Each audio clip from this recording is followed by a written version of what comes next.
Okay, so in this video, we will see the basic opening ideas or the basic opening principle.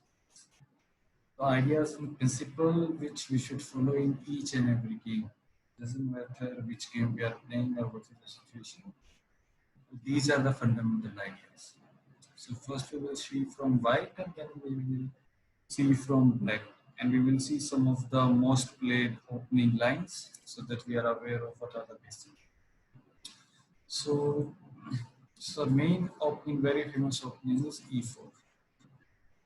So the idea of E4 is the first basic principle and basic opening idea is that we should try to control these four squares. And why do we need to control these four squares? Because these are the central squares. And if we have control over these central squares, then we have control over these nearby squares also.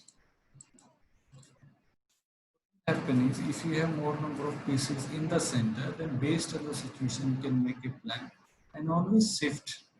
So if you find space that you can attack from this side, then you can attack this side. If you find some space to attack the right side, you can go to the right side. So control over the center will give you flexibility to plan and see which side you want to attack. And you will have more number of square controls. Based on situation, your pieces will be able to freely move on either side.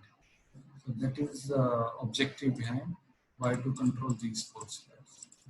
And this E4 move goes with the same objective that you are trying to control as many square in the center. So E4 move first, it is going to the center. So E4 you are blocking.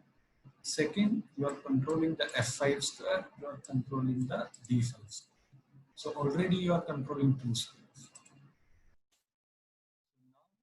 Black he also will try to do the same and he or she will try to go for E5. E5 is doing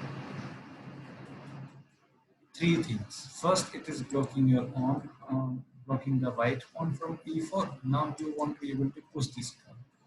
And now, like white is controlling these two squares, black is also controlling these two. So black is also following the same idea. Next, second option is that we should do the piece terror. First, knight bishop, and then we should go for rooks and queen and all those pieces. And if you have to choose between knight and bishop, which piece to develop piece, which piece to develop first, always go for the knight development first. This bishop will take one move, this bishop will be able to put these very. But for knight, this knight, suppose if you want to reach this square, it has to take many moves. So first it will go, for example, E2, then it go to C3, then it will be able to reach on B5. So it is taking 1, 2, 3 more to reach. But if bishop want to reach to B5, it will take only 1. So bishop is bit faster. So that is why we will develop our knight first, so that it can be developed and it is in the center, so that wherever it needs to reach, it can reach quickly. Because from G1 to reach on D square or this part of the board, it will take many. And second, this knight is able to jump over the piece. Like now, this bishop won't be able to jump from G2, but this knight is able to jump and reach on F3. So that is why it is always to develop our knight first. Is go for multi-purpose. So for example, this knight can be developed anywhere. You can develop to S3, you can develop to E2, you can develop to F3. So you have those options are better where it is serving more than one purpose. So from H3, only one purpose is being solved. That is, you are developing your knight. From E2, same purpose is being solved. That you are developing your knight. But from F3, you are solving two purposes. First, you are developing a knight. Second, you are attacking the E5. The multi-purpose moves are always good. Other color knight to f3. Now this pawn is being defended. And now black will try to defend this pawn. So black also has many options to defend this pawn. So now we'll see all those options and see which option is the best and highly recommended to go. So for example, this pawn can be defended by this pawn. This pawn can be defended by this pawn.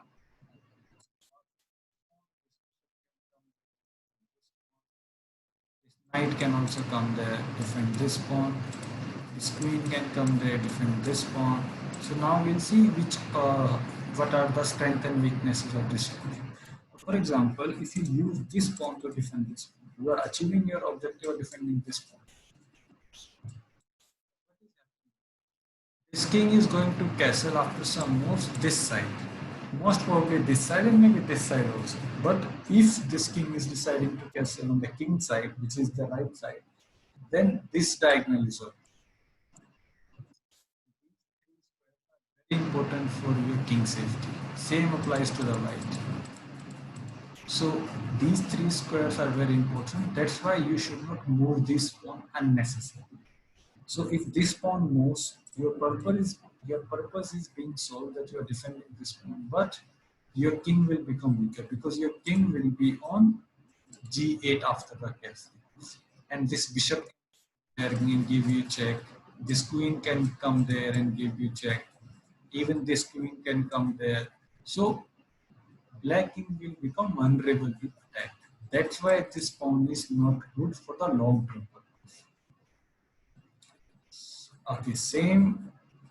If you go to d6, you are achieving your objective that your pawn is defended.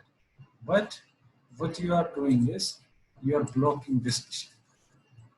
As and the first principle, as we learn, that we should develop these pieces as early as possible and try to develop them towards the center so that you have more control over the board. So if you are playing d6 and try to defend this pawn, then you are blocking this bishop. So we should not block our bishop, and it will be very difficult for you to develop this bishop. You may have to go there, or if you want to reach on this square, you may have to push this pawn and then go there. So it will become very complicated. So that's why this pawn, defending this pawn, is also not good because you are blocking this bishop. Now the next move is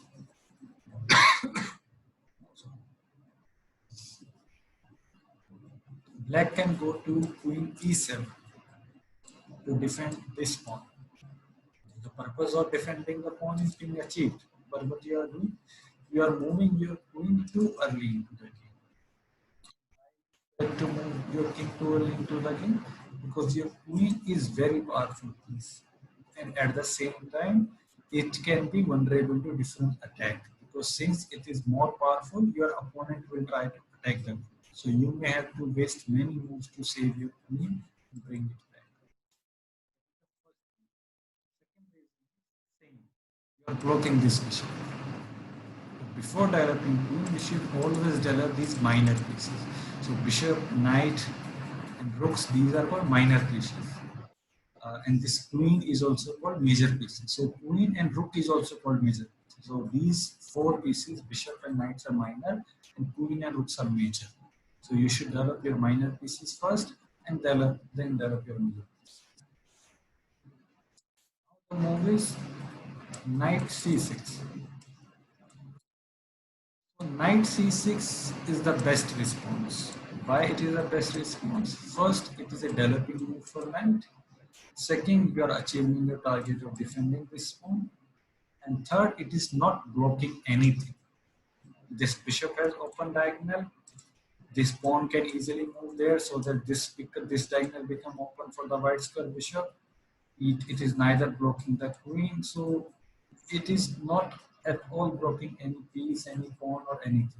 And this pawn is blocked by this knight, but this pawn no need to move. So this can be blocked. So that is why this knight c6 is the best move, and it is defending this pawn. And the next thing we can remember is we should always defend pawns on these four squares with our knight. So it will help us to remember that we should defend our pawn on these four squares with our knight. That is the one principle. Okay, so now it is white to move. By following the same idea of piece developer, we should develop our pieces. So now we have two options. Either you can go to the bishop f4 or you can go to the c6. So we will see both. Developing this bishop, because then you may think of going to the castling and bring your king to the safety. Now the same question arises again. Where to develop this bishop? This bishop has these many squares. A6 square is not available because if you go to A6, this pawn will capture. So we will not see that. So we will only see these 1, 2, 3, 4 squares. So among these 4 squares, there are 2 squares who are better. Those squares are bishop c4 and bishop b5. So before going to look at these 2 squares, why these are better, we will see why these 2 are not.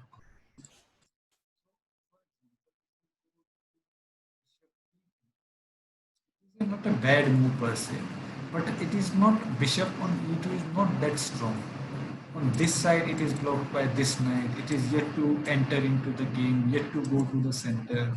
And as we know that the piece, these pieces should to go develop towards the center, so that you have more control over the center and also more control over the game. That is why not good. First, blocked by the bishop. Second, it is not so active piece on e2.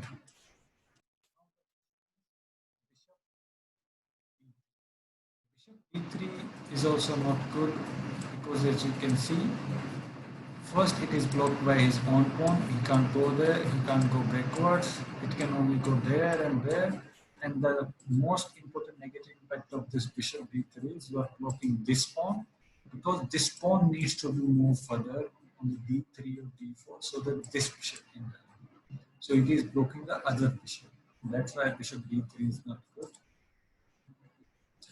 And bishop c4. So bishop c4 is one of the most played move, and it is highly recommended because first it is not blocking this bishop from there, neither it is less active on this square, so it is more active on the c4.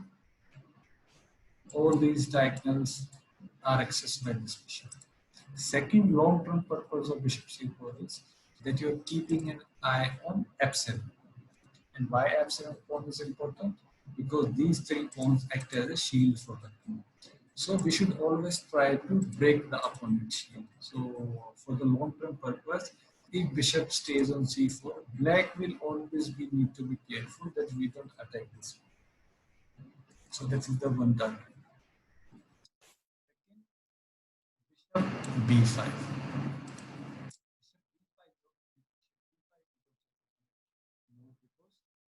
Putting pressure on this knight. Why we need to put pressure on this knight? Because this pawn is defended by this knight.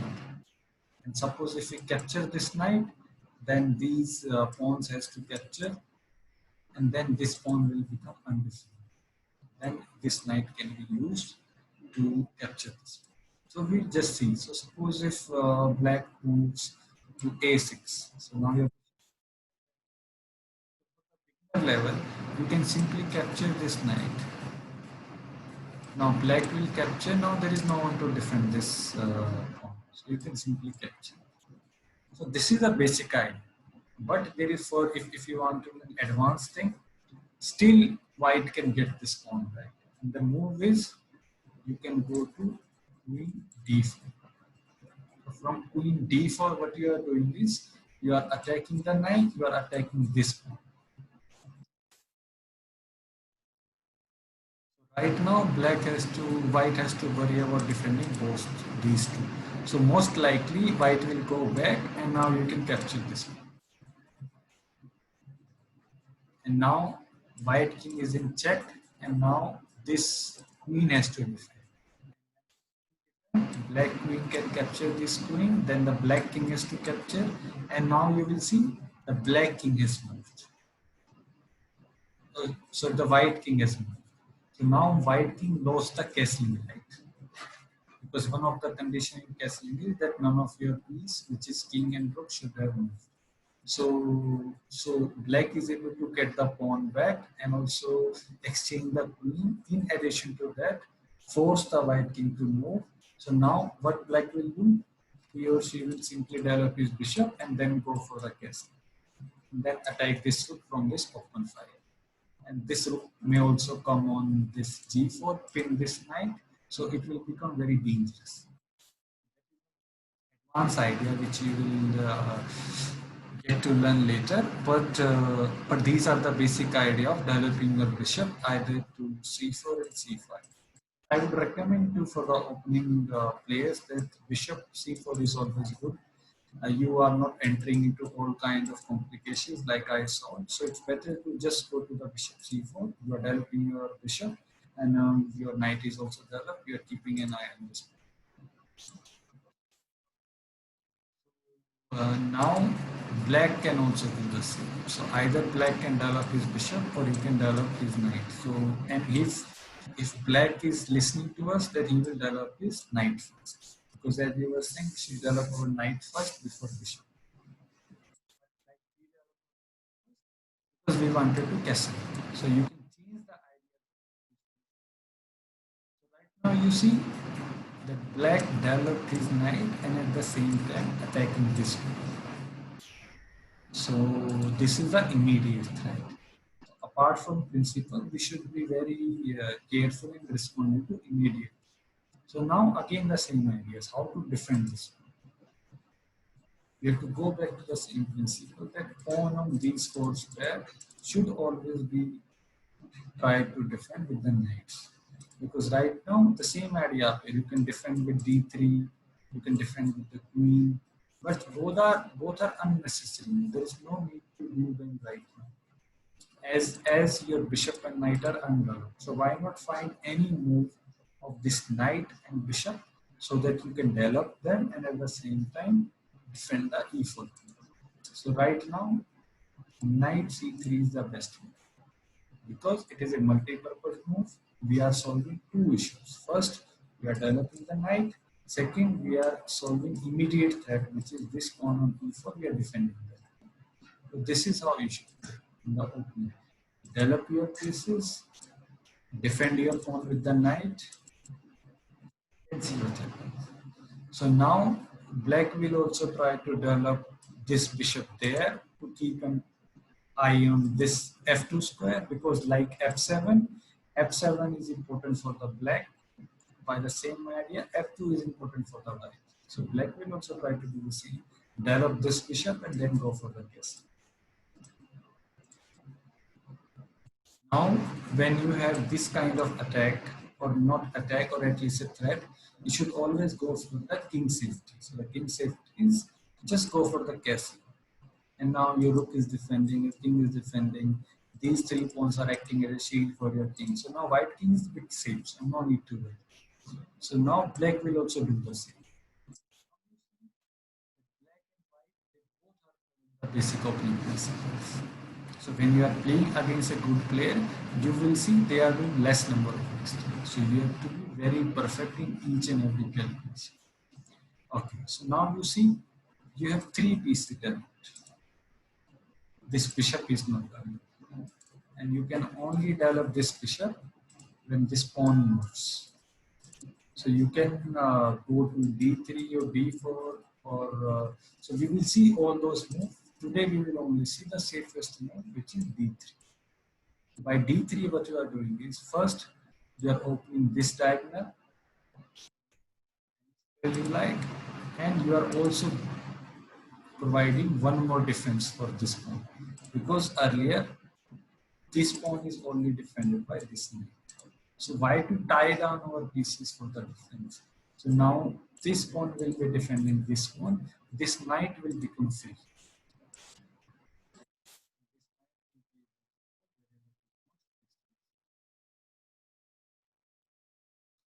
Now black will also do the same. Black bishop is also undeveloped. Black will also play the d3. So black also have many options of playing d6. So we will see d5 later in the little video because those are a bit complicated. But for the beginner level players and for the initial stage, we should go for the safe lines, which is d6, and now this diagonal is open. way to develop this bishop.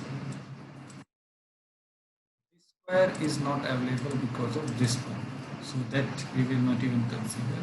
So you can go to the d2, but the same idea on d2 this bishop is not that active, or you can go to the g5. You can't go to the h6 because this pawn will capture. So now we have three squares: d2, d3, and the g5.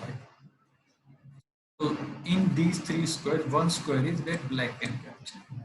So we will see what will happen if you go to the bishop e3. So suppose if black captures, then you are forced to capture with this. So these are very bit advanced idea. First, these two pawns can be weakness also, but for right now, you have this open file for you. So it is not that a that loss deal that you are getting. So that also you can reach. Second, you can go to the bishop g5. Bishop g5 is the most recommended and highly played move, because what you are doing is you are putting pressure on this knight. Second, you are pinning this knight because of this queen. So if this knight moves somewhere else, you are able to capture that. That is why it is good. And after that, most of the times black may play this. So you can go to back. So let's suppose if black attack your bishop. So you don't need to come back, because if you come back, you wasted two moves. You did not achieve anything. And black also played this. Now king has this breathing square. So you can just keep your bishop on the h4, maintaining the same pressure. Black is very like black want to avoid this pressure. He may play g5, attacking your bishop. Now you can come back on g3. Your bishop is very nicely safe. But black king became. So you will observe. First black played h6, then it played g5. Now this shield that we were talking is no more there. This king will become vulnerable to attack. So now you may develop your queen, you may go there, and then there will be many pieces you will be going near to. Even you are not able to maintain pressure on this knight, you will be able to achieve this target. That you force the black to move this one. So now black king is weak.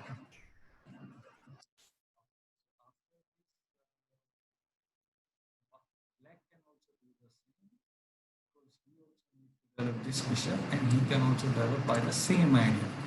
You are pinning this knight, he will pin this knight.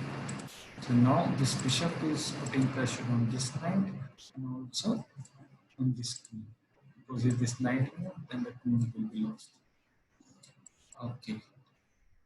So now, so the next move is you need to develop your queen so that your rooks can be connected. That after that your piece development will be finished. So today we will see basic move. We will not go into the complication. You can play either d2 or e2. Both are good, and both may have different result, different complication. We will go to D. So by D2, what you are doing is you are giving some support to this machine. Idea for today we can look at. And after D2, what you are doing is these roots are connected. They have first rank to freely move. So in this position, we can say white piece development is finished. All those four pieces are developed. Queen is on the second rank. These both roots are connected. Rook will be freely able to. Same, black can also do. Go to the d7 like d2. Support this bishop like we were supporting this bishop. And now black development is also finished. Both roots are connected.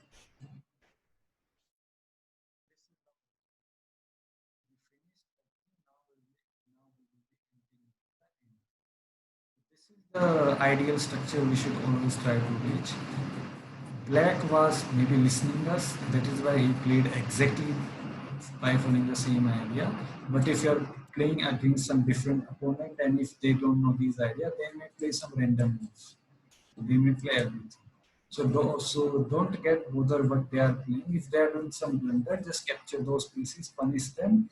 Or if they are doing some unnecessary moves, you follow same ideas. You develop your knight, you develop your bishop, you develop this bishop, you develop knight, you develop the queen, and then you connect them.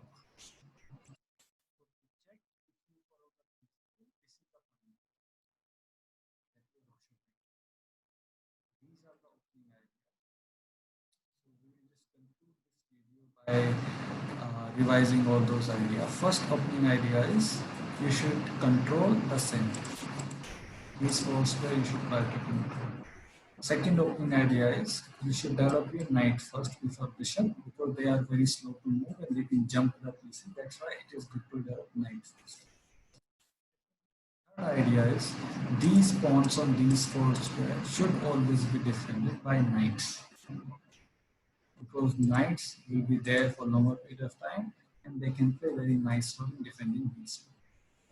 Third idea is whenever you are developing your bishop, always try to find good squares. For example, this square is very good because you are putting the pressure on this knight. And if this queen is on the beginning square, then you are pinning the knight. This knight won't be good. This is the next idea. The last idea is to check if your finished piece turn point or not. You should see if your rook are connected or not. They should be connected like this. Connected means there should not be any piece in between them. So whenever they want, they can occupy any file which become open and then becomes strong.